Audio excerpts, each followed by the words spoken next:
ماہ شعبان کے مہینے میں جمعہ کے دن اس تسبیح کو پڑھنے والا بندہ کبھی کسی کا محتاج نہیں ہوتا۔ اللہ تبارک و تعالیٰ اس تسبیح پڑھنے والے بندے پر اتنی کرم نوازی فرماتا ہے کہ وہ بندہ جب اللہ کی بارگاہ میں اپنے ہاتھ اٹھاتا ہے، اللہ تبارک و تعالیٰ فرشتوں سے فرماتا ہے، میرے فرشتوں اس بندے نے ایسے کلمات پڑھ کر مجھ سے مانگا ہے، اے میرے فرشتوں اس بندہ جو جو مانگتا ہے اس بندے کو وہ عطا فرما دو۔ اور یہ مہینہ ماہ شعبان کا مہینہ ہے۔ اس مہینے کے اندر انسان کے نامہ اعمال کو اللہ کی بارگاہ میں پیش کیا جاتا ہے۔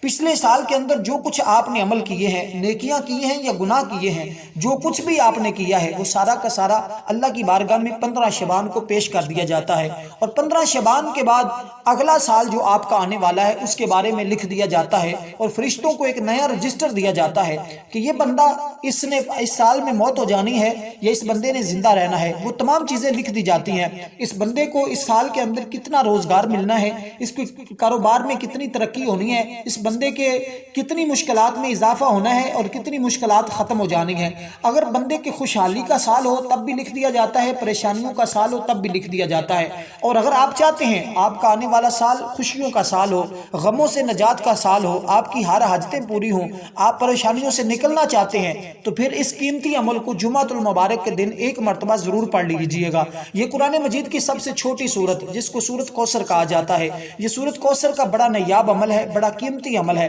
اس کے پڑھنے والا بندہ ہمیشہ غنی رہتا ہے، اس کو کسی کے آگے ہاتھ نہیں پھیلانے پڑتے۔ وہ اللہ کی بارگاہ سے لاکھوں کروڑوں بھی مانگے تو اس رب کے خزانے میں کوئی کمی نہیں ہے۔ ان اللہ علی کل شیء قدیر ہے، ہر چیز پر اسی کی قدرت ہے، ہر چیز پر اسی کا قبضہ ہے۔ وہ جس کو چاہے تھوڑا عطا فرماتا ہے، جس کو چاہے زیادہ عطا فرماتا ہے۔ اس لیے دوستو آپ نے اس رب کی بارگاہ سے التجا کرنی ہے، اور یہ کلمات پڑھ کر آپ نے جمعۃ المبارک کے دن کسی بھی وقت آپ ان کلمات کو پڑھ کر اللہ کی بارگاہ سے دعا کر سکتے ہیں۔ اس کا وقت کوئی خاص نہیں ہے، پورے دن کے اندر آپ کسی بھی لمحات کے اندر اس کا تسبیح کو پڑھ کر اللہ کی بارگاہ سے اپنی حاجت کو پورا کروا سکتے ہیں۔ اگر آپ کو مالی پریشانی ہے، اگر آپ کو اولاد کی وجہ سے کوئی پریشانی ہے، کاروبار کی وجہ سے کوئی پریشانی ہے، آپ کے گھر کے اندر کوئی اور مسائل ہیں، کوئی حاجت ہے آپ کی، کہیں رشتہ کرنا چاہتے ہیں، یا آپ کے گھر میں کوئی اولاد کا مسئلہ ہے، ان کے رشتے آتے ہیں لیکن پھر آگے سے ڈیسائیڈ نہیں ہوتا، یا آپ کی مرضی کے مطابق رشتے نہیں آتے، کسی بھی قسم کی کوئی بھی پریشانی ہے، کوئی بھی مشکل ہے، تو انشاءاللہ تعالی اللہ تبارک و تعالی ان کلمات کی برکت سے وہ پریشانی دور فرما دیتا ہے۔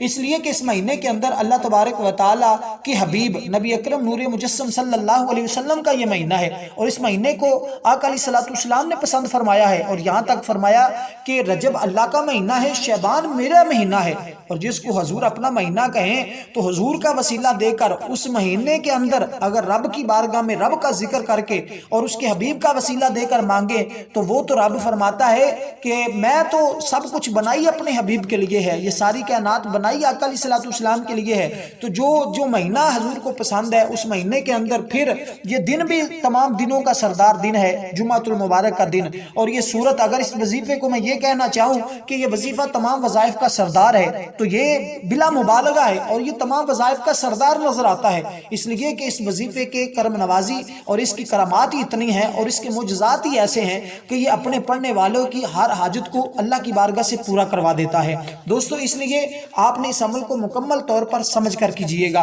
اس واقعے کے اندر میں اس وظیفہ آپ کو بتا دوں گا، کیونکہ اس صورت کا شان نزول کچھ اس طرح تھا، یہ شان نزول کے اندر ہی اس وظیفے کو بتا دیا جائے گا۔ آپ نے بس اس قیمتی وظیفے کی ہر ایک چیز کو سمجھ کر کرنا ہے، کوئی بھی قیمتی بات کہیں رہ نہ جائے، اس لیے میں گزارش کر دیتا ہوتا ہوں کہ آپ ویڈیو کو اول سے لے کر آخر تک مکمل دیکھا کریں، کہیں سے بھی وظیفے کا کوئی حصہ رہ نہ جائے اور آپ اس صحیح فائدے سے محروم رہ جائیں۔ جو بندہ یقین کامل کے ساتھ اس عمل کو کرتا ہے انشاءاللہ اسی دن ہی اللہ کی کرم نوازیاں اس بندے پر ہونا شروع ہو جاتی ہیں، اور آپ بھی جمعۃ المبارک کے دن اس تسبیح کو ضرور پڑھ لیجئے گا۔ دوستو سب سے پہلے آقا علیہ السلام ایک صحابی بیان فرماتے ہیں، اسی واقعے کے ساتھ میں آپ کو بتا دیتا ہوں کہ وظیفے کی حقیقت کیا ہے اور اس وظیفے سے غم اور دکھ کیسے جڑتے ہیں، کیسے دور ہوتے ہیں، بندے کی پیاس کیسے ختم ہوتی ہے۔ آقا علیہ السلام کے ایک صحابی بیان کرتے ہیں کہ آقا علیہ السلام اپنے بستر پر لیٹے ہوئے تھے اور یوں ہم سمجھ رہے تھے کہ جیسے آقا علیہ السلام بے ہوشی کے عالم میں ہیں اور آقا علیہ السلام غشی طاری ہے،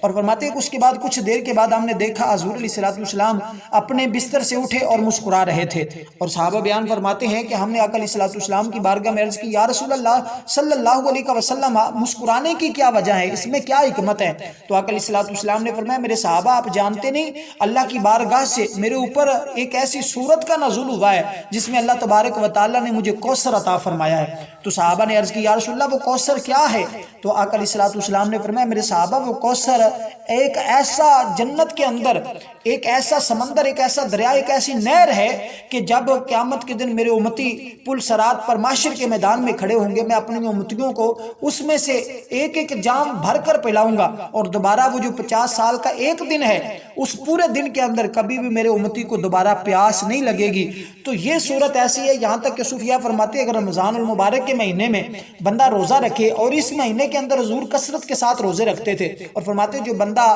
روزہ رکھنے کے بعد 7 مرتبہ اس صورت کو پڑھ لے، اللہ تبارک و تعالیٰ اس کو پیاس کی وہ جو شدت ہوتی ہے، روزے کی حالت میں بھی پیاس کی شدت ہو جاتی ہے، فرمایا اللہ اس کو شدت سے محفوظ کر لیتا ہے۔ تو پھر آپ اندازہ لگائیں کہ اس وظیفے کو، اس صورت کو پڑھنے والا بندہ اگر وہ پیاس کی شدت سے محفوظ رہ سکتا ہے، باقی معاملات سے محفوظ رہ سکتا ہے، اور اس عمل کے ذریعے اس کی ہر پریشانی سے اس کو نجات مل سکتی ہے۔ کوئی بھی اس کی حاجت ہے، کوئی بھی اس کی پریشانی ہے، تو اس نے کرنا کیا ہے؟ سب سے پہلے اللہ تبارک و تعالیٰ کی بارگاہ سے شیطان مردود سے پناہ مانگنی ہے۔ کس طرح؟ آپ نے سب سے پہلے اس وظیفہ سے پہلے آپ نے 21 مرتبہ یہ کلمات پڑھنے ہیں، اعوذ باللہ من الشیطان الرجیم، اعوذ باللہ من الشیطان الرجیم، اعوذ باللہ من الشیطان الرجیم۔ یہ 21 مرتبہ آپ نے اللہ تبارک و تعالیٰ کی بارگاہ میں حفاظت لینی ہے شیطان مردود سے، اور آپ نے کہنا ہے باری تعالیٰ میں شیطان مردود سے پناہ چاہتا ہوں، آپ مجھے اپنی حفاظت میں لے لیں۔ جب اللہ آپ کو اپنی حفاظت میں لے لے گا پھر آپ کو دنیا کو کوئی غم آپ کے قریب نہیں آئے گا۔ غم ہمارے پاس کیوں آتے ہیں؟ ہم گناہ کرتے ہیں، اور گناہوں کے سبب ہمارے اوپر ایسی ایسی مصیبتیں آتی ہیں کہ اللہ تبارک و تعالیٰ کی بارگاہ سے ہر وقت استغفار کرنی چاہیے، توبہ کرنی چاہیے۔ اور پھر دوستو اس کے بعد پڑھنے کے بعد آپ نے کچھ اس طرح کرنا ہے کہ آپ نے اللہ اکبر اللہ اکبر اللہ اکبر، اس کو بھی آپ نے 21 مرتبہ پڑھنا ہے۔ اس کے بعد آپ نے دوستو ایک مرتبہ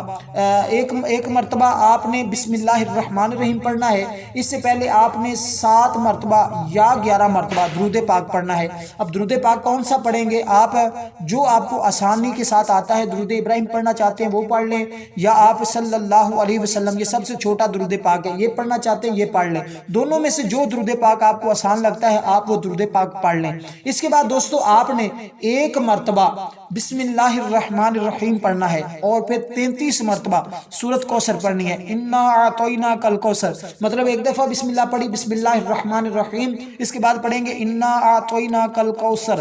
فصلی لربک وانحر ان شانئک ھو الابتر۔ دوبارہ بسم اللہ نہیں پڑھیں گے، اسی ترتیب سے پڑھیں گے انا اعطیناک الکوثر فصلی لربک وانحر۔ اب اس وظیفہ کو کرتے ہو 33 مرتبہ پڑھنے کے بعد پھر آپ نے جتنی مرتبہ شروع میں درود پاک پڑھا اتنی مرتبہ ہی آخر میں پڑھنا ہے۔ اس کے فوراً بعد اب آپ نے جب اس عمل کو کرنا ہے، ایک تو آپ نے باوضو کرنا ہے، میری مائیں بہنیں بھی باوضو اس عمل کو کریں، اور ایک دوسری بات یہ کہ آپ نے قبلہ کی جانب اپنا چہرہ کر کے پڑھنا ہے۔ اس کو مسجد میں پڑھنا چاہے تب بھی ٹھیک ہے، گھر میں پڑھنا چاہتے ہیں تب بھی ٹھیک ہے، کسی بھی جگہ بیٹھ کر اس عمل کو پڑھا جا سکتا ہے، لیکن آپ کا روح، آپ کا چہرہ قبلہ کی جانب ہونا چاہیے۔ اس کے بعد آپ نے اللہ کی بارگاہ میں ان تمام جو کلمات آپ نے پڑھے اس کا ثواب رب کی بارگاہ میں پیش کر کے حضور علیہ السلام کی بارگاہ میں عاجزی کے ساتھ پیش کرنا ہے۔ پھر آپ نے اللہ کی بارگاہ میں یہ کلمات کہنے ہیں، باری تعالیٰ یہ تیرے پیارے حبیب کا مہینہ ہے، یہ جمعۃ المبارک تمام دنوں کا سردار دن ہے، یہ تیرے پیارے حبیب کا پیارا مہینہ ہے، اس مہینے کی برکت سے باری تعالیٰ میری فلاں مشکل کو آسان فرما دے، آنے والا سال میرا خوشیوں کا سال بنا دے۔ انشاءاللہ تعالیٰ چاروں جمعے آپ اسی ترتیب سے اس عمل کو کریں، آپ کی کوئی مشکل باقی نہیں رہے گی، آئندہ سال آپ کا انشاءاللہ خوشیوں والا سال ہوگا، لیکن آپ نے یقین کامل کے ساتھ کرنا ہے، یقین کامل شرط ہے۔ والسلام ورحمۃ اللہ وبرکاتہ۔